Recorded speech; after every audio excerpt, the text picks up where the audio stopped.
Boa noite com Jesus. Pois bem,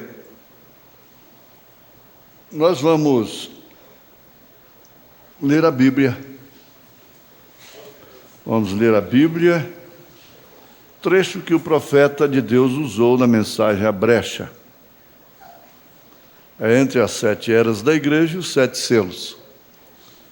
É simples entender porque ele denominou essa mensagem de a brecha.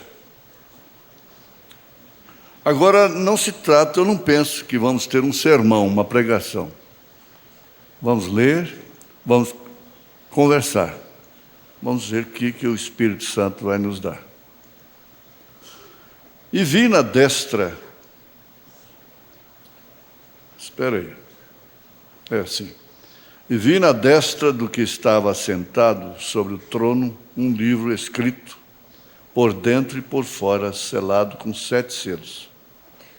E vi um anjo forte, bradando com grande voz: quem é digno de abrir o livro e de desatar os seus selos? E ninguém no céu, nem na terra, nem debaixo da terra, podia abrir o livro, nem olhar para ele. E eu chorava muito, porque ninguém fora achado digno de abrir o livro, nem de o ler, nem de olhar para ele. E disse-me um dos anciãos: não chores, eis que o leão da tribo de Judá, a raiz de Davi, que venceu, para abrir o livro e desatar os 7 selos. E olhei, e eis que estava no meio do trono e dos 4 animais viventes, e entre os anciãos um cordeiro, como havendo sido morto, e tinha 7 pontas e 7 olhos, que são os 7 Espíritos de Deus enviados a toda a terra. Pai amado, pedimos a Ti mais amor, o amor divino, enchendo os nossos corações com o gozo do perdão dos nossos pecados e o propósito de não permanecermos neles. Cremos na cura divina, por isso cremos que nesta hora essa programação já tem levado curas e maravilhas. Em nome de Jesus Cristo, acode as necessidades, ó Pai, sobretudo as espirituais. Te pedimos assim, porque cremos assim, em nome do Teu Filho amado, Jesus Cristo.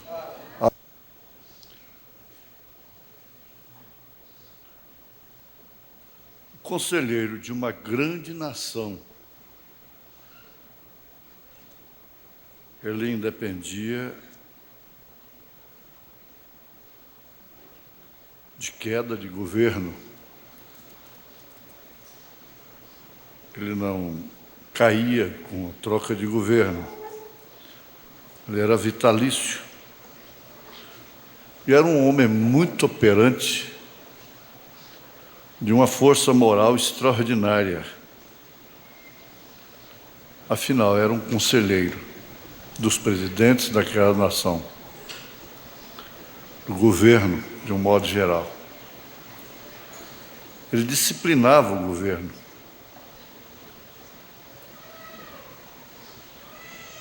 Acabou perdendo a cabeça por uma secretária muito dócil, muito amável, porque normalmente ele não encontrava em casa nada que justificava o posto dele, a pessoa que ele era. Ele era um homem elegante, versado, poliglota, falava muitas línguas.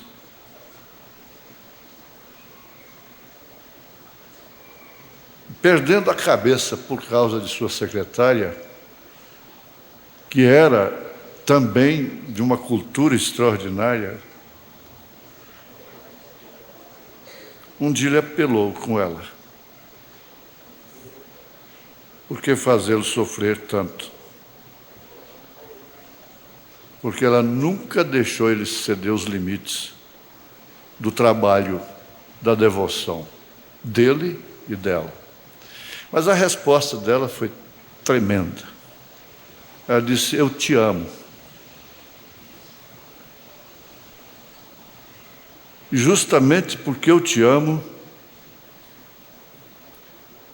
é que eu não posso definitivamente ultrapassar os nossos limites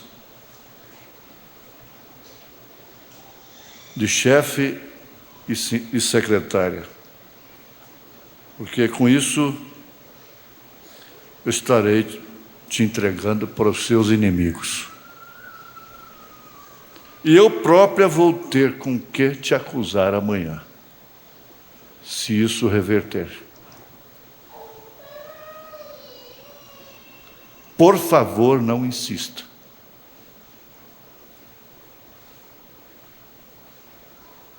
Ali foi o fim do assunto.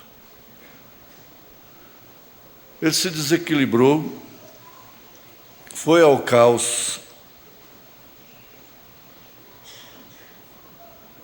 mas ela falou para si mesma: por minha culpa, não. Que coisa tremenda.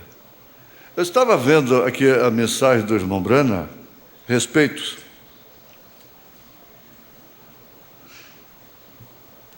Se você não pode respeitar o homem, respeite o ofício que ele ocupa em Deus. Está exatamente correto. Veja, respeite-o. Se um ministro vem, seu pastor, sempre respeite-o. Eu tenho ouvido congregações falarem sobre seu pastor, simplesmente falam dele, enxotam, ridicularizam-no. Como é que este pastor vai poder fazer alguma coisa por você?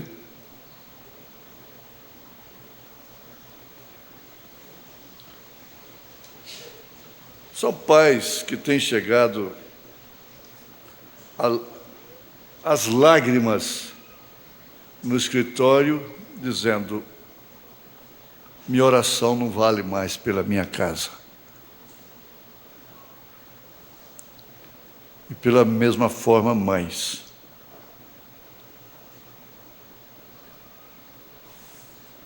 Como é que esse marido vai orar por você amanhã, na hora que você estiver doente? Pelo seu filho, pela sua filha? A hora que cair aquele desespero, aquela angústia,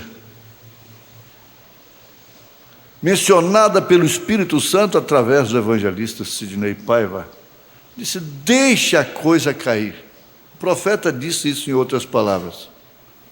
Aí você vai parar para ouvir o programa com ansiedade. Você vai buscar o altar.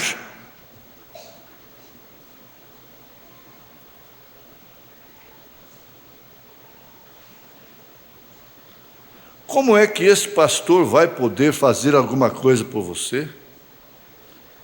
Eu não sei, se tu veio aqui agora, eu pedi o nosso assistente para pegar essa mensagem.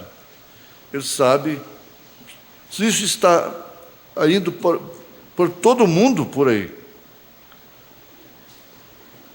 ele não poderá fazê-lo. Oxalá que todas as igrejas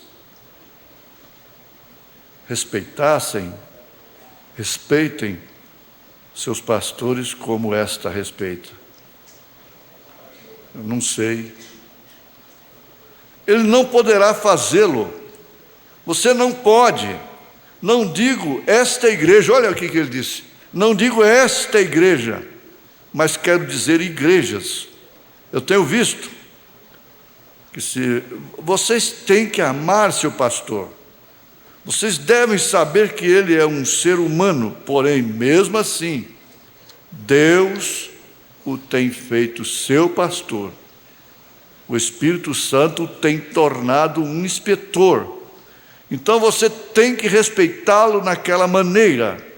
E não importa o que os pastores tenham feito, se você os respeita em seu coração como servo de Deus, Deus te respeitará por fazê-lo.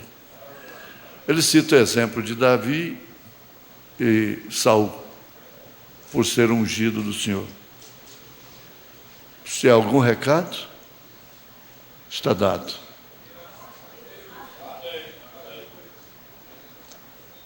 Seja quem for, igrejas, irmãos de outras igrejas, de denominações que nos ouvem, existe um meio correto para todas as coisas que são corretas.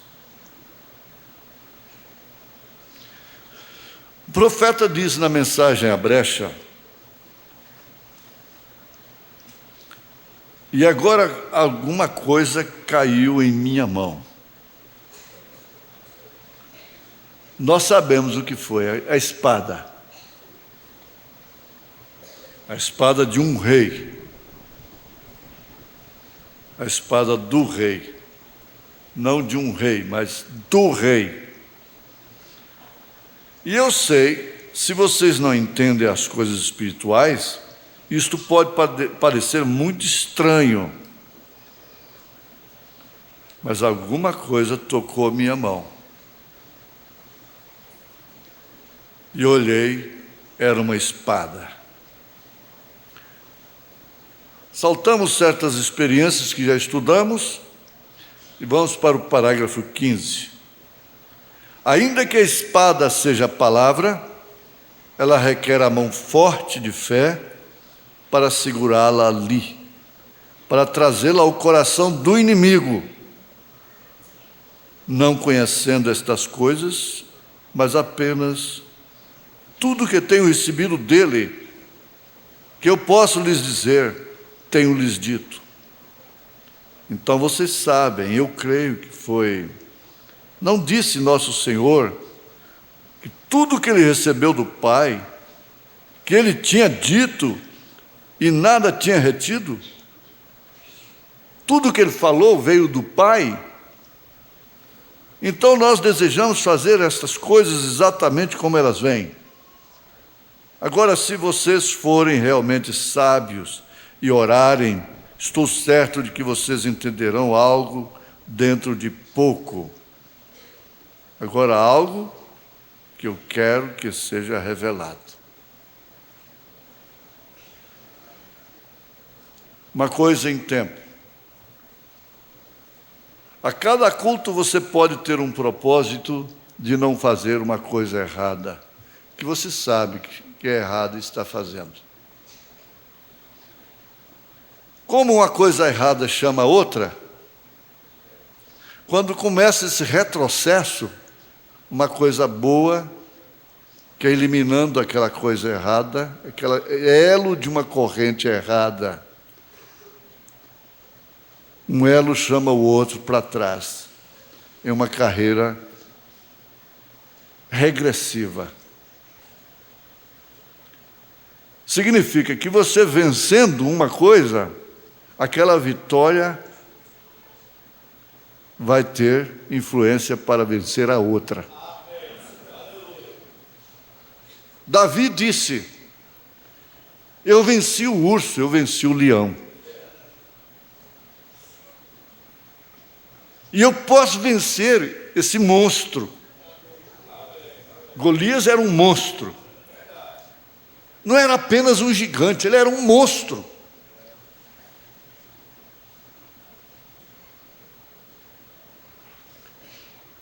Havia um sangue maligno que corria nas veias dos filisteus.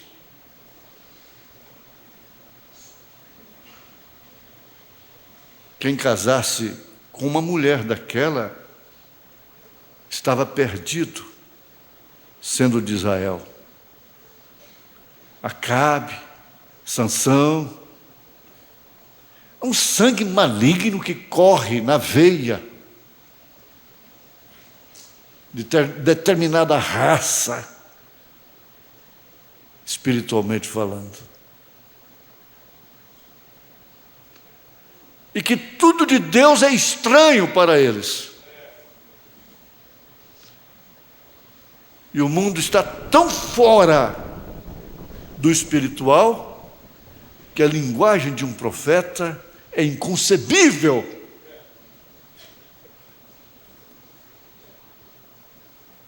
Se vocês não entendem as coisas espirituais, isto pode parecer muito estranho. Eu estou falando de uma espada. A leitura diz que João chorava muito, porque ninguém fora achado digno de abrir o livro, nem de o ler, nem de olhar para ele. E disse um dos anciãos: não temas, eis que o leão da tribo de Judá, a raiz de Davi, que venceu para abrir o livro e desatar os seus 7 selos. E quando ele olhou, ele viu um cordeiro com 7 pontas. Mas o Espírito nos adverte que esse leão é da raiz de Jessé.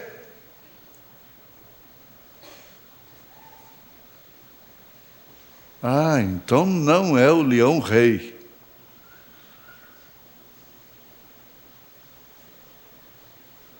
Rei dos reis, Senhor dos senhores. É o leão da raiz de Jessé, da tribo de Judá. Então é fácil entender que quem foi no Calvário foi o leão. Jesus era o leão da raiz de Judá.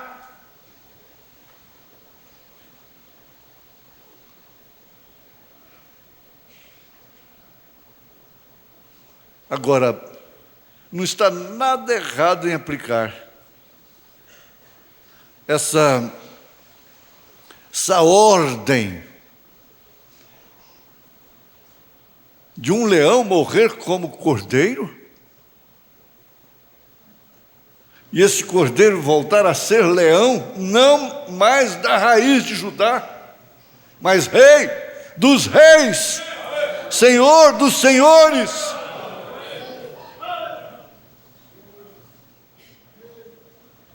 Qualquer um que identificasse a Jesus Cristo teria que identificá-lo como o leão da tribo de Judá.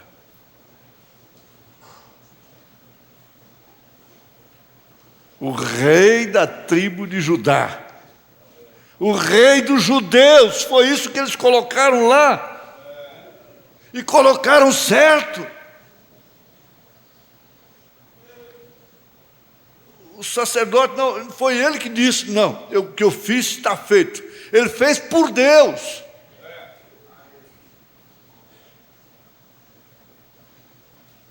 O governo fez aquilo, o Estado fez aquilo por inspiração. Rei dos judeus.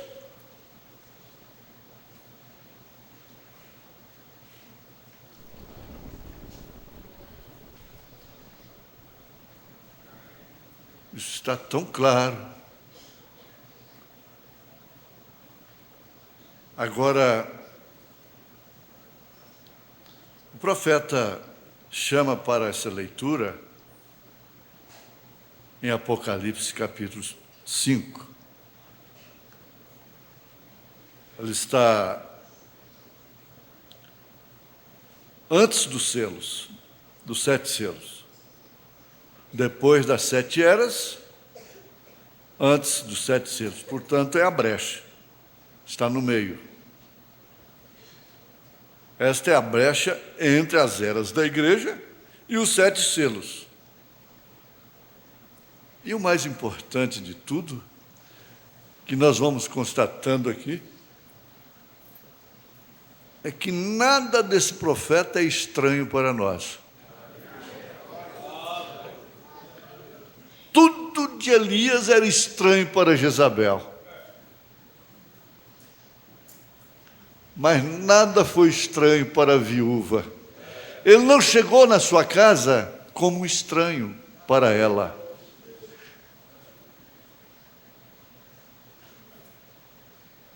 Jezabel conheceu demais a Elias, mas ele sempre foi um estranho para ela. A viúva nunca tinha visto Elias, e no entanto, quando ele bateu na sua porta, ela não disse: eis um estranho batendo à minha porta. Que homem é este?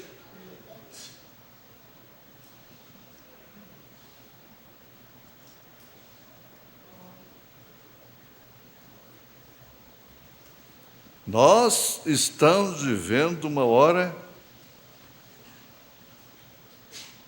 que os profetas, os apóstolos, os mensageiros das eras passadas, até João Wesley, Martim Lutero, todos eles desejaram viver esta hora, este momento que nós estamos vivendo.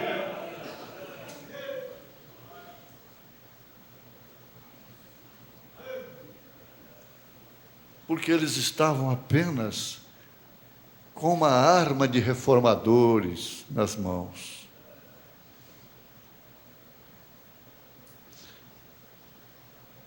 Lá atrás eles estavam com a arma de estabelecedores. Mas nós estamos com a ferramenta do acabamento, com a arma. Eles não podem falar em uma bomba mais poderosa do que a bomba atômica. E tem gases e coisas assim, terríveis. Mas em todos os reinos tem um que é o rei. O leão não é o maior, mas é o rei da selva. O ouro não é o mais caro, mas ele é o rei dos metais.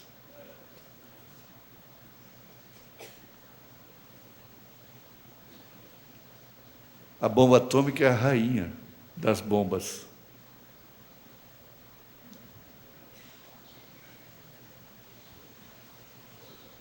Não precisa mais do que ela para acabar com o mundo em 6 minutos. Isso eu li. Só o depósito que a então União Soviética tem, a Rússia tem, acaba com o mundo em 6 minutos.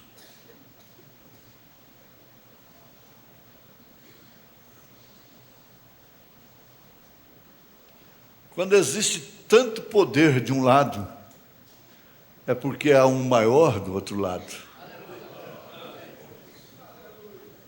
E a igreja tem que passar por essa experiência que Deus tem andado na terra novamente. Em um ministério tríplice. Lutero não tinha isso. Wesley não tinha isso. Mas eu tenho. Nós temos. William Branham tem.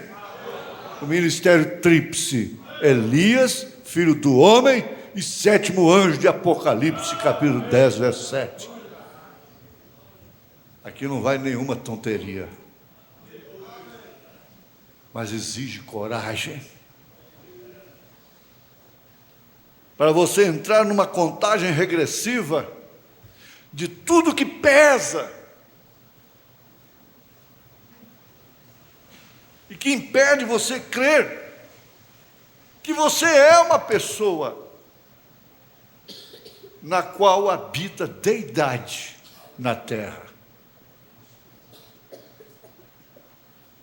Você vê pelos atos, pelos frutos, e ninguém tenha dúvida, mesmo descrentes, disso é demônio, só pode ser malignidade operando. Mas Todavia, existe o outro lado da moeda, deidade. E quando a igreja souber o que é isto, virá o rapto. Acabará toda a indiferença, acabará toda a raiz de amargura, todos os ressentimentos e desrespeitos.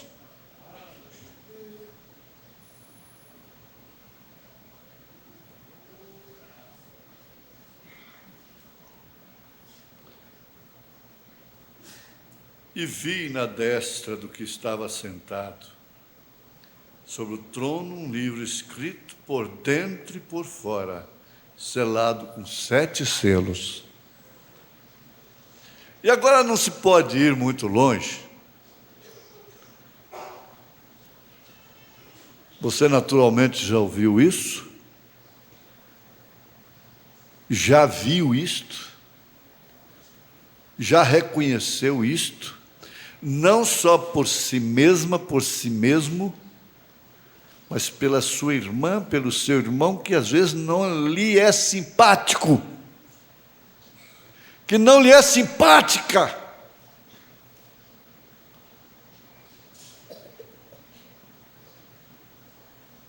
O que é que tem escrito neste livro que ninguém podia olhar sequer?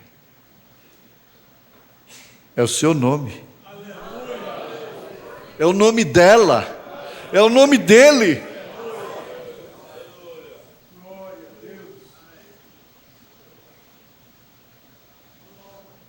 Por isso que o profeta disse assim: quando atua essas diferenças dentro da igreja, divergência, discrepância, ele disse: eu saio, faço uma viagem, quando eu volto o diabo entrou entre as irmãs, e há conversas e tanto mexericos e entre os irmãos, e colocam um contra o outro.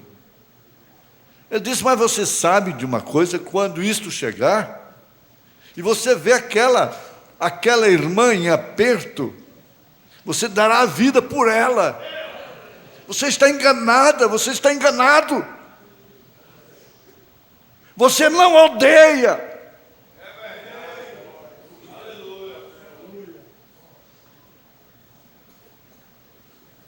Muito mais razão do que nós em quaisquer maltratos que possamos receber uns dos outros, estava lá Estevão, sendo apedrejado cruelmente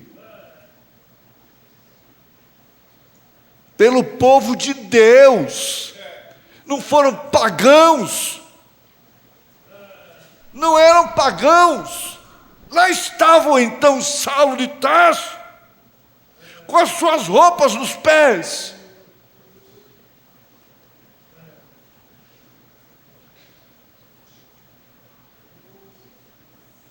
Se então Saulo não consentisse, eles não teriam matado Estevão. Ele teve que consentir com a sua morte. Mas Estevão, tipo da noiva, perfeito, olhou para cima e disse: Pai, perdoa-os. Perdoa-os. Aleluia. Naquela hora o Saulo foi perdoado. Naquela hora ele estava carimbado. Se eu vou te encontrar lá na frente, no caminho de Damasco, Deus botou um alfinete lá, naquele lugarzinho. Isso aqui o Saulo não passa, só vai passar o Paulo.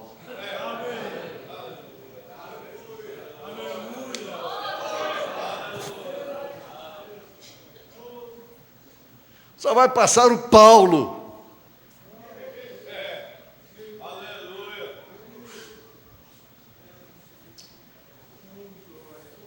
Você já chegou nesse alfinete?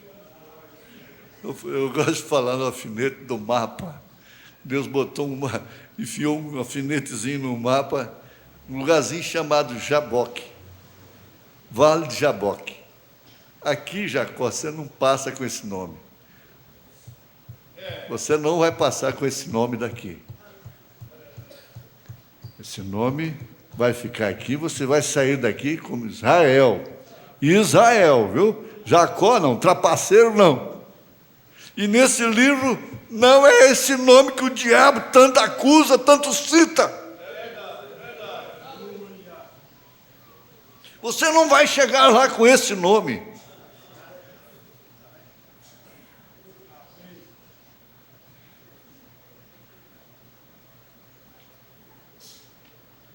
Agora,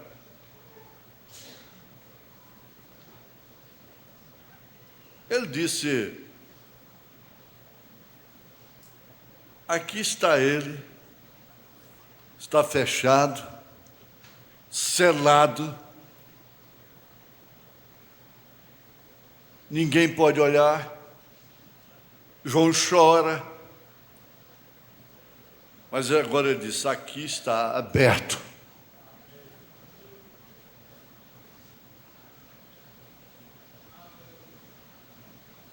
Para que Deus iria criar esse mistério de livro? Quando o homem descobriu o computador, Deus já sabe, criou essa lei na fundação do mundo. Por que não é então no computador, um supercomputador, é livro? Pergunte para ele, quem sabe ele te responde. Se ele te responder, você me fala. Mas aqui está. Desde o tempo do selamento, vamos entrar nisto nesta noite. Agora o livro está aberto. Eu sei, estou falando pelo rádio, pela internet. Muita gente possa ser que está ouvindo língua estranha.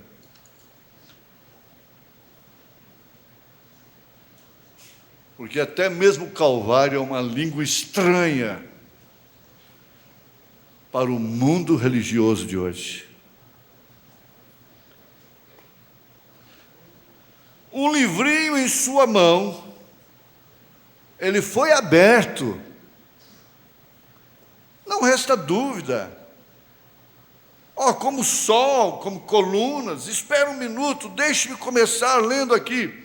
E tinha na sua mão um livrinho aberto, e pôs o seu pé direito sobre o mar e o esquerdo sobre a terra. Isso fazendo menção de Apocalipse 10. E clamou com grande voz quando brama o leão. Nós sabemos que ele é o leão da tribo de Judá. Lá ele é um cordeiro, mas aqui ele é o leão.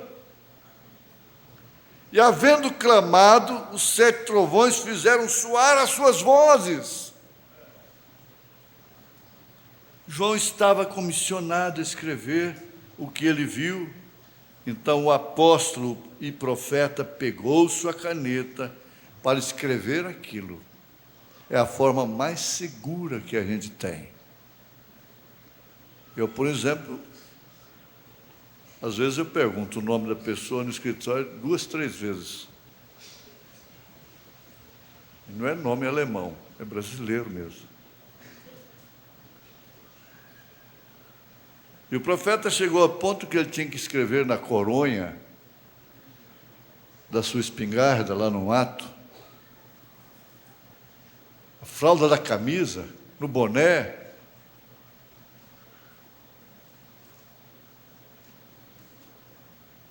E João estava ali para escrever, ele era escriba.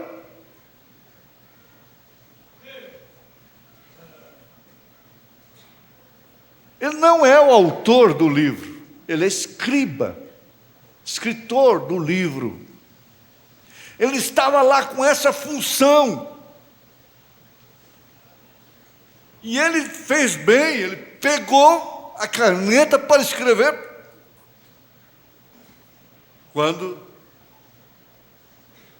a coisa ressoou, e sendo ouvidas dos 7 trovões as suas vozes, eu ia escrevê-las. E ouvi uma voz do céu que me dizia: sela o que os 7 trovões falaram e não o escrevas. Os inimigos de João soubessem, o diabo soubesse, não teriam deixado ele levar pergaminho, tinta, caneta, que a tinta dentro um chifre de carneiro, uma coisa assim, e aquela caneta bem primitiva, enfiava lá na tinta, escrevia. Que burrada que o diabo fez, hein? Mas Deus daria um jeito. Ele escreveu em pedras lá no início, não foi? Mas ele fez uma burrada, ele deixou João levar a caneta.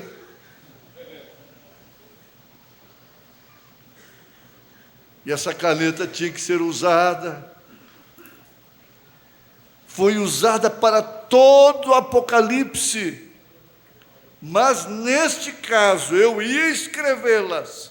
E ouvi uma voz do céu que me dizia: sela, sela.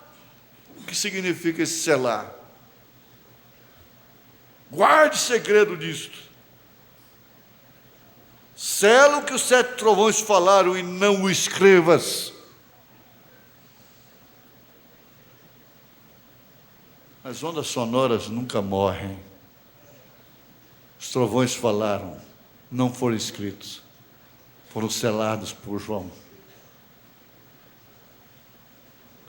E agora, estas ondas sonoras dos 7 trovões vieram para William Branham, para o 7º anjo. Veja só, agora isto é o que não conhecemos, isto é ainda para ser revelado. Isso não está na Santa Escritura, o que aqueles trovões falaram. E o anjo que vi estar sobre o mar e sobre a terra, levantou a sua mão ao céu. Agora ouçam! E jurou por aquele que vive para todo sempre, o qual criou o céu e o que nele há, e a terra e o que nele há, e o mar e o que nele há, que não haveria mais demora. Aleluia. Não haveria mais demora. Você viu por que os profetas desejaram viver essa hora? É a hora que não há mais demora. A solução desses problemas de criança em escola, etc., e coisas assim, está aqui. Não tem mais demora. Você pode dizer com segurança não para Satanás. Não há diabo, demônio mais forte do que Nabucodonosor. Tudo que ele pôde ser na terra foi um faraó, foi um Nabucodonosor, foi um Herodes, foi um Pilatos, foi um César. Mas tudo que o diabo pode ser mais na terra é ser essa mulher vulgar, esse homem vulgar, política. Mas Deus sempre pode ser mais do que Faraó.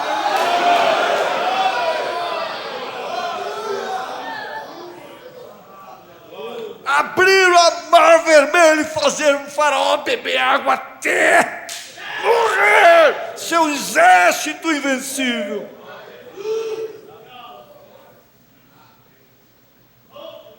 Gigante Golias era o maior que os filisteus tinham.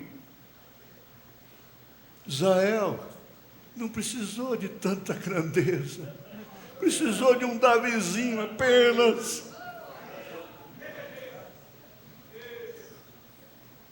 Quando mais forte do diabo era Nabucodonosor. O mais forte estava lá do que o próprio fogo, do que os próprios leões. Não havia nenhum poder naquele poder que pudesse deter leões, que pudesse deter o fogo.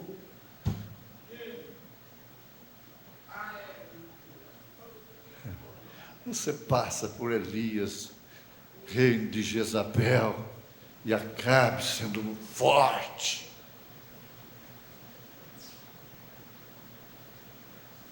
Onde estão? Onde estão? Qual é a força maior do diabo nesta era? Nesta hora?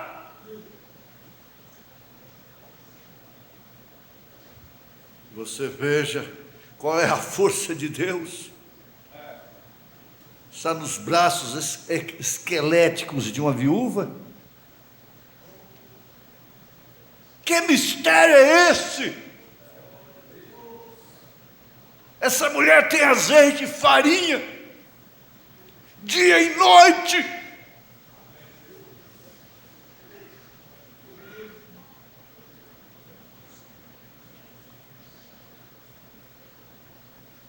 O profeta disse que se você, não é esse leãozinho de jaula, de horto florestal, de circo, esse leão da selva mesmo, quando a pessoa se depara indefesa diante dele, ela morre antes que ele o agarre. Parada cardíaca. Agora você pega um leão de verdade a seu favor,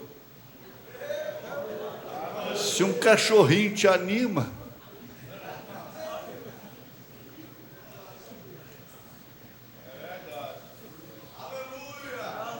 de quem é a força agora? É desse câncer.